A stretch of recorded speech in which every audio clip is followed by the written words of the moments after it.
ಮಾಡ್ಕೋಬೇಕ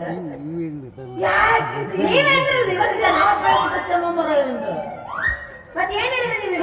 ಇವಾಗ ಮಾತಾಡ್ತೀಯಪ್ಪ ಹಂಗ ಯಾಕೆ ಮಾತಾಡಕತ್ತೀನಿ ನೀವೇನ್ ಹೇಳಿದ್ರೆ ಮತ್ತೆ ಇವಾಗ ನಾ ಏನ್ ಹೇಳಿನಿ ಹೂವು ತಿಂದು